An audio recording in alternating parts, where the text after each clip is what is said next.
Hello, ನಮಸ್ತೆ. ಕನ್ನಡ ಚಿತ್ರರಂಗದ ಇತಿಹಾಸವನ್ನು ನೋಡ್ತಾ ಹೋದರೆ 1960ರ ದಶಕ ಇದೆಯಲ್ಲ, ಕನ್ನಡ ಚಿತ್ರರಂಗದ ಬಹಳ ಪ್ರಮುಖ ಘಟ್ಟ ಅಂತ ಕರೀತಾರೆ.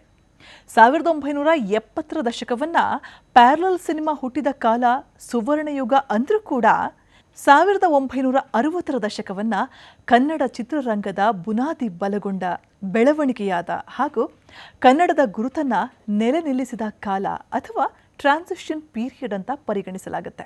ಯಾಕಂದರೆ ಈ ಸಮಯದ ಆಸುಪಾಸಿನಲ್ಲಿ ಏನಾಗುತ್ತೆ, 1956ರಲ್ಲಿ ಭಾಷಾವಾರು ರಾಜ್ಯ ಪುನರ್ರಚನೆ ಆಗುತ್ತೆ. ಆಗ ಕನ್ನಡದ ಗುರುತು, ಸಂಸ್ಕೃತಿ ಮತ್ತು ಇತಿಹಾಸವನ್ನು ಬಲಪಡಿಸೋ ಅಗತ್ಯವಿದ್ದ ಕಾಲ ಅದು. ಆ ಸಮಯದಲ್ಲಿ ಐತಿಹಾಸಿಕ ಮತ್ತು ಪೌರಾಣಿಕ ಚಿತ್ರಗಳು ಹೆಚ್ಚಾಗಿ ಬಂದು ಇದಕ್ಕೆ ಹೆಲ್ಪ್ ಆಗುತ್ತೆ. ಅಲ್ಲದೆ ಆ ಕಾಲಘಟ್ಟದಲ್ಲಿ ಆದ ಮತ್ತೊಂದು ಯಶಸ್ವಿ ಬದಲಾವಣೆ ಅಂದರೆ ಡಾಕ್ಟರ್ ರಾಜ್ಕುಮಾರ್ ಅವರು ಬೆಳ್ಳಿತೆರೆಗೆ ಎಂಟ್ರಿ ಕೊಟ್ಟ ಕಾಲ ಅದು. ಅವರು ಈ ಸಮಯದಲ್ಲಿ ಸುಮಾರು 50ರಿಂದ 55 ಚಿತ್ರಗಳಲ್ಲಿ ನಟಿಸಿ ಕನ್ನಡ ಸಿನಿಮಾದ ಫೇಸ್ ಅಂತ ಗುರುತಿಸಲ್ಪಡ್ತಾರೆ. ಐತಿಹಾಸಿಕ, ಪೌರಾಣಿಕ, ಸಾಮಾಜಿಕ ಎಲ್ಲ ರೀತಿಯ ಪಾತ್ರಗಳಲ್ಲೂ ನಟಿಸಿ ಯಶಸ್ವಿಯಾಗ್ತಾರೆ, ಜನಮನ ಗೆಲ್ತಾರೆ. ಅಲ್ಲದೆ ಕುಮಾರ್ ಟ್ರಿಯೋ ಕೂಡ ಈ ಸಮಯದಲ್ಲೇ ಕಂಡಿದ್ದು. ರಾಜ್ಕುಮಾರ್ ಅವರು, ಕಲ್ಯಾಣ್ ಕುಮಾರ್ ಅವರು, ಉದಯ್ ಕುಮಾರ್, ಹೀಗೆ ಕುಮಾರತ್ರಯರು ಆಳಿದ ಕಾಲ. ಅದಲ್ಲದೆ ಸಿನಿಮಾ ನಿರ್ಮಾಣದ ಕೆಲಸ ಮದ್ರಾಸಲ್ಲಿ ನಡೀತಾ ಇತ್ತು. ಅದು ಕರ್ನಾಟಕಕ್ಕೆ ಸ್ಥಳಾಂತರಗೊಳ್ಳುತ್ತೆ. ಇದರಿಂದ ಏನಾಗುತ್ತೆ, ಕನ್ನಡತನ ಹೆಚ್ಚಾಗುತ್ತೆ, ಚಿತ್ರಗಳ ಸಂಖ್ಯೆ ಕೂಡ ಗಣನೀಯವಾಗಿ ಹೆಚ್ಚಾಗುತ್ತೆ. ಈ ಸಮಯದಲ್ಲಿ ಒಟ್ಟು 200ಕ್ಕೂ ಹೆಚ್ಚು ಚಿತ್ರಗಳು ಬಿಡುಗಡೆಗೊಳ್ತವೆ. ಅಲ್ಲದೆ ರಾಷ್ಟ್ರೀಯ ಪ್ರಶಸ್ತಿಗಳು, ಗುಣಮಟ್ಟದ ಕಥೆಗಳು, ಸಂಗೀತ ಮತ್ತು ನಟನೆಯಲ್ಲಿ ಕೂಡ ಪ್ರಗತಿ ಕಂಡು ಬರುತ್ತೆ. BR ಪಂತುಲು, ಹುಣಸೂರು ಕೃಷ್ಣಮೂರ್ತಿ ಅಂತವರು, NC ರಾಜನ್, ಪುಟ್ಟಣ್ಣ ಕಣಗಾಲ್ ಮುಂತಾದ ಮಹಾ ನಿರ್ದೇಶಕರು ಕೂಡ ಈ ಸಮಯದಲ್ಲೇ ಸಿನಿಮಾ ಆರಂಭಿಸಿತು. ಜೊತೆಗೆ ಸಿನಿಮಾಗಳು ಬ್ಲ್ಯಾಕ್ ಆ್ಯಂಡ್ ವೈಟ್ನಿಂದ ಕಲರ್ ಆಗಿ ಕೂಡ ಈ ಸಮಯದಲ್ಲೇ ಪರಿವರ್ತನೆಗೊಳ್ಳೋದು. ಅದಲ್ಲದೆ ಇನ್ನೊಂದು ಬಹಳ ಮಹತ್ವದ ವಿಷಯ ಏನಂದರೆ, ಕನ್ನಡ ಸಿನಿಮಾ ಅನ್ನೋದು ಕೇವಲ ಮನರಂಜನೆಯ ಮಾಧ್ಯಮ ಆಗದೆ ಸಾಂಸ್ಕೃತಿಕ ಮತ್ತು ಪ್ರಾದೇಶಿಕ ಗುರುತಿನ ಸಾಧನ ಆಗುತ್ತೆ. ಹಾಗಾಗಿ ಆ ಕಾಲದ ಸಿನಿಮಾಗಳ ಬಗ್ಗೆ ತಿಳ್ಕೊಳ್ಳೋದು ಬಹಳ ಮುಖ್ಯ. 60ರ ದಶಕದ ಮೊದಲಲ್ಲಿ ಅಂದರೆ 1960ರಲ್ಲಿ ಬಂದ ಬಹಳ ಮಹತ್ವದ ಸಿನಿಮಾ ಅಂದರೆ ಅದು ಭಕ್ತ ಕನಕದಾಸ. YR ಸ್ವಾಮಿ ನಿರ್ದೇಶನದಲ್ಲಿ ಮೂಡಿಬಂದ ಸಿನಿಮಾ ಇದು. ಕನಕದಾಸರ ಜೀವನ ಆಧಾರಿತ ಭಕ್ತಿ ಪ್ರಧಾನ ಚಿತ್ರ. ರಾಜ್ಕುಮಾರ್ ಕನಕದಾಸರಾಗಿ, ಉದಯ್ ಕುಮಾರ್ ಮುಖ್ಯ ಪಾತ್ರದಲ್ಲಿ ಅಭಿನಯಿಸಿದ ಚಿತ್ರ. ಕನಕದಾಸರ ತಿಮ್ಮಪ್ಪ ನಾಯಕನಿಂದ ಸಂತರಾಗುವ ಪ್ರಯಾಣ, ಕೃಷ್ಣನ ಸಾಕ್ಷಾತ್ಕಾರ, ಜಾತಿ ತಾರತಮ್ಯ, ಭಕ್ತಿಯ ಶಕ್ತಿಯನ್ನು ತೋರಿಸುವಲ್ಲಿ ಈ ಸಿನಿಮಾ ಯಶಸ್ವಿಯಾಗುತ್ತೆ. ಬಾಗಿಲನ್ನು ತೆರೆದು ಸೇವೆಯನ್ನು ಕೊಡು ಹರಿಯೇ, ಈ ಥರದ ಹಾಡನ್ನು ಯಾವ ಕನ್ನಡಿಗ ತಾನೇ ಮರೆಯೋಕ್ಕೆ ಸಾಧ್ಯ ಹೇಳಿ. ಹಾಗೆ ಇದು ಕನ್ನಡ ಚಿತ್ರರಂಗದ 100ನೇ ಸಿನಿಮಾ ಅನ್ನೋ ಹೆಗ್ಗಳಿಕೆ ಕೂಡ ಈ ಸಿನಿಮಾಕ್ಕಿದೆ. ರಾಷ್ಟ್ರೀಯ ಪ್ರಶಸ್ತಿ ಪಡೆದ ಸಿನಿಮಾ ಇದು. ಭಕ್ತಿ ಪ್ರಧಾನ ಚಿತ್ರಗಳಿಗೆ ಹೊಸ ಆಯಾಮ ಕೊಟ್ಟ ಸಿನಿಮಾ. ಅಲ್ಲದೆ ರಾಜ್ಕುಮಾರ್ ಅವರ ಭಕ್ತಿ ಪ್ರಧಾನ ಪಾತ್ರಗಳ ಸರಣಿಗೆ ನಾಂದಿ ಹಾಡಿದ್ದು ಕೂಡ ಇದೇ ಭಕ್ತ ಕನಕದಾಸ ಸಿನಿಮಾ.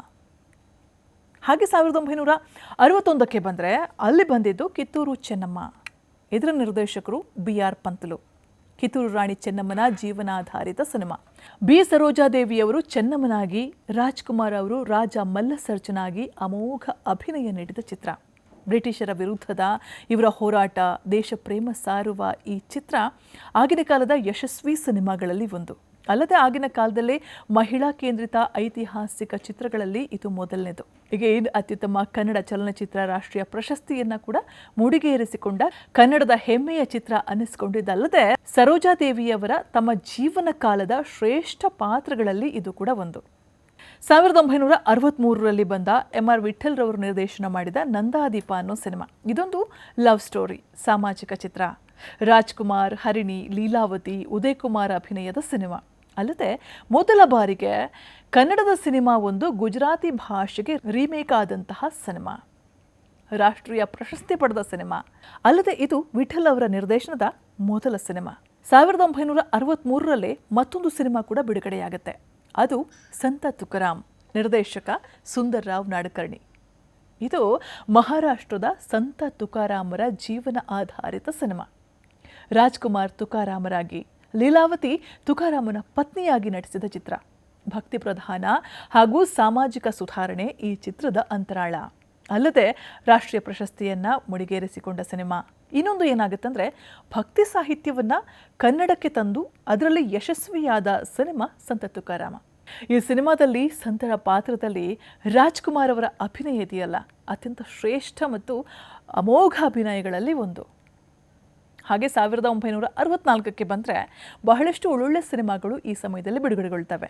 ಅಂಥ ಸಿನಿಮಾಗಳಲ್ಲಿ ಟಿ.ವಿ. ಸಿಂಗ್ ಠಾಕೂರ್ ನಿರ್ದೇಶನದ ಚಂದವಳ್ಳಿಯ ತೋಟ ಸಿನಿಮಾವನ್ನು ಮೆನ್ಷನ್ ಮಾಡಲೇಬೇಕು. ಇದು ತಾರಾಸು ಅವರ ಕಾದಂಬರಿ ಆಧಾರಿತ ಸಿನಿಮಾ. ಗ್ರಾಮೀಣ ಬಡತನದ ಜೀವನ, ಗಾಂಧಿ ತತ್ವ ಇಂತಹ ಕಾನ್ಸೆಪ್ಟ್ಗಳನ್ನು ಒಳಗೊಂಡ ಸಿನಿಮಾ. ಅಗೇನ್ ರಾಜ್ಕುಮಾರ್, ಉದಯ್ ಕುಮಾರ್, ಜಯಂತಿಯವರ ಅಮೋಘ ಅಭಿನಯ, ರಾಷ್ಟ್ರ ಪ್ರಶಸ್ತಿ ಪಡೆದ ಚಿತ್ರ. ಅಲ್ಲದೆ ಕಾದಂಬರಿ ಅಥವಾ ಸಾಹಿತ್ಯವನ್ನು ಅಳವಡಿಸಿಕೊಂಡು ಸಿನಿಮಾ ಮಾಡುವ ಟ್ರೆಂಡ್ ಇಲ್ಲಿಂದನೇ ಶುರುವಾಯಿತು ಅನ್ಕೋಬಹುದು. ಹಾಗೆ ಆ ಕಾಲದಲ್ಲಿ 100 ದಿನಗಳ ಯಶಸ್ವಿ ಪ್ರದರ್ಶನ ಕಂಡ ಸಿನಿಮಾ ಕೂಡ ಇದು. ಇದೇ ವರ್ಷ ಬಂದ ಇನ್ನೊಂದು ಸಿನಿಮಾ ನವಜೀವನ, PS ಮೂರ್ತಿಯವರ ನಿರ್ದೇಶನದ ಚಿತ್ರ. ಮತ್ತೊಂದು ಸೋಷಿಯಲ್ ಮತ್ತು ಫ್ಯಾಮಿಲಿ ಡ್ರಾಮಾ. ಹಾಗೆ ರಾಷ್ಟ್ರಮಟ್ಟದಲ್ಲಿ ಸರ್ಟಿಫಿಕೇಟ್ ಮೆರಿಟ್ ಪಡೆದ ಚಿತ್ರ. ಅದರ ಜೊತೆ ಮನೆ ಅಳಿಯ ಅನ್ನೋ ಸಿನಿಮಾ ಕೂಡ ಬರುತ್ತೆ. ಇದು ತೆಲುಗಿನ ಇಲ್ಲರಿಕಂ ಸಿನಿಮಾದ ರಿಮೇಕ್. ಕಲ್ಯಾಣ್ ಕುಮಾರ್, ಜಯಲಲಿತಾ ಅವರ ಅಭಿನಯ ಇರುತ್ತೆ ಈ ಸಿನಿಮಾದಲ್ಲಿ. ಜಯಲಲಿತಾ ಅಭಿನಯದ ಸಿನಿಮಾಗಳು ಪ್ರಾರಂಭವಾದಾಗ ಬಂದಂತಹ ಸಿನಿಮಾ ಇದು. ಹಾಗೆ 1965ಕ್ಕೆ ಬಂದರೆ ಹುಣಸೂರು ಕೃಷ್ಣಮೂರ್ತಿ ನಿರ್ದೇಶನದ ಸತ್ಯ ಹರಿಶ್ಚಂದ್ರ ಸಿನಿಮಾ, ಮತ್ತೊಂದು ಮೈಲಿಗಲ್ಲು ಸಿನಿಮಾ. ಇದು ಬಹಳ ಯಶಸ್ಸು ಮಾಡಿದ ಸಿನಿಮಾ. ಇದು ರಾಘವಾಂಕರ ಹರಿಶ್ಚಂದ್ರ ಕಾವ್ಯ ಆಧಾರಿತ ಸಿನಿಮಾ. ರಾಜ್ಕುಮಾರ್, ಪಂಡರಿಬಾಯಿ ಅಭಿನಯದ ಈ ಸಿನಿಮಾದಲ್ಲಿ ರಾಜ್ಕುಮಾರ್ ಹರಿಶ್ಚಂದ್ರನಾಗಿ ಅಭಿನಯಿಸಿ ಜನಮನ ಗೆದ್ದ ಚಿತ್ರ ಇದು. ಸತ್ಯಕ್ಕಾಗಿ ಸರ್ವಸ್ವವನ್ನು ತ್ಯಾಗ ಮಾಡು ಹರಿಶ್ಚಂದ್ರನ ಪಾತ್ರದಲ್ಲಿ ರಾಜ್ ಅಭಿನಯ ಇದೆಯಲ್ಲ, ನಿಜಕ್ಕೂ ಅಮೋಘ. ಪ್ರೆಸಿಡೆಂಟ್ ಸಿಲ್ವರ್ ಮೆಡಲ್ ರಾಷ್ಟ್ರೀಯ ಪ್ರಶಸ್ತಿ ಪಡೆದ ಸಿನಿಮಾ. ಅಲ್ಲದೆ ಬೃಹತ್ ಯಶಸ್ಸನ್ನು ಕೂಡ ಈ ಸಿನಿಮಾ ಕಂಡಿತ್ತು. ಇದನ್ನು milestone of epic films ಅಥವಾ ಪೌರಾಣಿಕ ಚಿತ್ರಗಳ ಮೈಲಿಗಲ್ಲು ಅಂತ ಹೇಳಬಹುದು. ಮುಂದಿನ ದಿನಗಳಲ್ಲಿ ಇದು ಕಲರ್ನಲ್ಲೂ ಕೂಡ ಮರು ಬಿಡುಗಡೆಯಾಗುತ್ತೆ. ಇನ್ನೊಂದು cinema miss Leelavati, MR Vittal ನಿರ್ದೇಶನದ ಈ ಚಿತ್ರ ಸಾಮಾಜಿಕ ವಿಮರ್ಶೆಗೆ ಹೊಸ ದಾರಿ ತೋರಿಸಿದ ಸಿನಿಮಾ. ಆಧುನಿಕ ಮಹಿಳೆಯ ಸ್ವಾತಂತ್ರ್ಯ, ಸಮಾಜದ ನೈತಿಕತೆ ಇಂತಹ ವಿಭಿನ್ನ ಆಯಾಮದ ಚಿತ್ರ. ಮಹಿಳಾ ಸ್ವಾತಂತ್ರ್ಯದ ಬೋಲ್ಡ್ ಚಿತ್ರಣವನ್ನು ನಾವು ಈ ಸಿನಿಮಾದಲ್ಲಿ ಕಾಣಬಹುದು. ನಾಯಕಿ ಜಯಂತಿ ಸ್ವಿಮ್ ಸೂಟ್ನಲ್ಲಿ ಕಾಣಿಸಿಕೊಂಡ ಚಿತ್ರ ಇದು. ಹಾಗೆ ಸಾಮಾಜಿಕ ಕುಟುಂಬ ಸಂಬಂಧಗಳನ್ನು ಚರ್ಚಿಸಿದ ಚಿತ್ರ ಕೂಡ. ಇನ್ನೊಂದು ಮದುವೆ ಮಾಡಿ ನೋಡುವಂಥ ಅನ್ನೋ ಸಿನಿಮಾ ಕೂಡ ಇದೇ ವರ್ಷದಲ್ಲಿ ಬಿಡುಗಡೆ ಆಗುತ್ತೆ. ಮುಂದೆ 1966ಕ್ಕೆ ಬಂದರೆ ಸಂಧ್ಯಾರಾಗ ಅನ್ನೋ ಸಿನಿಮಾ ಬರುತ್ತೆ. AC ನರಸಿಂಹಮೂರ್ತಿ ಹಾಗೂ SK ಭಗವಾನ್ ನಿರ್ದೇಶನದಲ್ಲಿ ಮೂಡಿಬಂದ ಸಿನಿಮಾ ಅದು. ಆನಾಕ್ರು ಕಾದಂಬರಿ ಆಧಾರಿತ ಸಿನಿಮಾ. ಸಂಗೀತಗಾರನ ಜೀವನವನ್ನು ಸೂಕ್ಷ್ಮವಾಗಿ ಚಿತ್ರಿಸಿದ ಸಿನಿಮಾ. ಡಾಕ್ಟರ್ ರಾಜ್ಕುಮಾರ್ ಅಭಿನಯದ ಮತ್ತೊಂದು ಸುಂದರ ಚಿತ್ರ. ಹಾಗೆ ರಾಷ್ಟ್ರ ಪ್ರಶಸ್ತಿಯನ್ನು ಕೂಡ ಪಡೆದ ಸಿನಿಮಾ. 1967ಕ್ಕೆ ಬಂದರೆ BA ಅರಸು ಕುಮಾರ್ ನಿರ್ದೇಶನದಲ್ಲಿ ಬಂಗಾರದ ಹೂ ಅನ್ನೋ ಸಿನಿಮಾ ಬರುತ್ತೆ. ರಾಜ್ಕುಮಾರ್, ಕಲ್ಪನಾ, ಪಂಡರಿಬಾಯಿ ಅಭಿನಯದ ಜನಪ್ರಿಯ ಲವ್ ಸ್ಟೋರೀಸ್ ಅಲ್ಲಿ ಈ ಚಿತ್ರ ಕೂಡ ಒಂದು ಅಂತ ಪರಿಗಣಿಸಲ್ಪಡುತ್ತೆ. 1968ಕ್ಕೆ ಬಂದರೆ ಗೀತಪ್ರಿಯ ನಿರ್ದೇಶನದ ಮಣ್ಣಿನ ಮಗ ಸಿನಿಮಾ ಬರುತ್ತೆ. ಇದು ಗೀತಪ್ರಿಯ ನಿರ್ದೇಶನದಲ್ಲಿ ಮೂಡಿಬಂದ ಪ್ರಮುಖ ಸಿನಿಮಾಗಳಲ್ಲಿ ಒಂದು. ಅಲ್ಲದೆ ರಾಷ್ಟ್ರ ಪ್ರಶಸ್ತಿಯನ್ನು ಕೂಡ ಪಡ್ಕೊಂಡಿದೆ. 1969ರಲ್ಲಿ ಪುಟ್ಟಣ್ಣ ಕಣಗಾಲ್ರ ಗೆಜ್ಜೆ ಪೂಜೆ ಬಿಡುಗಡೆಯಾಗುತ್ತೆ. ಇದು MK ಇಂದಿರಾ ಕಾದಂಬರಿ ಆಧಾರಿತ ಸಿನಿಮಾ. ಈ ಸಿನಿಮಾ ಒಬ್ಬ ವೇಶ್ಯೆಯ ಮಗಳ ಕಥೆ ಹೇಳುತ್ತೆ. ಲೀಲಾವತಿ, ಕಲ್ಪನಾ, ಆರತಿ ಮುಖ್ಯ ಪಾತ್ರದಲ್ಲಿ ಅಭಿನಯಿಸಿದ ಈ ಸಿನಿಮಾ ಪುಟ್ಟಣ್ಣ ಅವರ ಮಹಿಳಾ ಕೇಂದ್ರಿತ, ಸಾಮಾಜಿಕವಾಗಿ ಧೈರ್ಯವಾದ ಚಿತ್ರಗಳ ಸರಣಿಗೆ ನಾಂದಿ ಹಾಡಿದ ಚಿತ್ರ. ಅಲ್ಲದೆ ಮುಂದಿನ ನವ್ಯ ಸಿನಿಮಾಗಳಿಗೆ ಪ್ರೇರಣೆಯಾದ ಸಿನಿಮಾ ಅಂತ ಹೇಳ್ಬೋದು. ಒಟ್ಟಾರೆಯಾಗಿ ಹೇಳೋದಾದರೆ ಈ ಎಲ್ಲ ಸಿನಿಮಾಗಳು ಕನ್ನಡ ಸಿನಿಮಾದ ಮೈಲಿಗಲ್ಲುಗಳು ಅಂತ ಯಾಕೆ ಕರೀತಾರೆ ಅಂದರೆ, ಈ ಸಿನಿಮಾಗಳು ಕನ್ನಡ ಸಿನಿಮಾವನ್ನು ರಾಷ್ಟ್ರ ಮಟ್ಟದಲ್ಲಿ ಪ್ರತಿನಿಧಿಸಿ ಗುರುತು ಮೂಡಿಸ್ತವೆ. ಅಲ್ಲದೆ ನಿರಂತರವಾಗಿ ರಾಷ್ಟ್ರ ಮಟ್ಟದಲ್ಲಿ ಪ್ರಶಸ್ತಿಗಳನ್ನು ಕೂಡ ಪಡ್ಕೊಂಡ ಸಿನಿಮಾಗಳಿವು.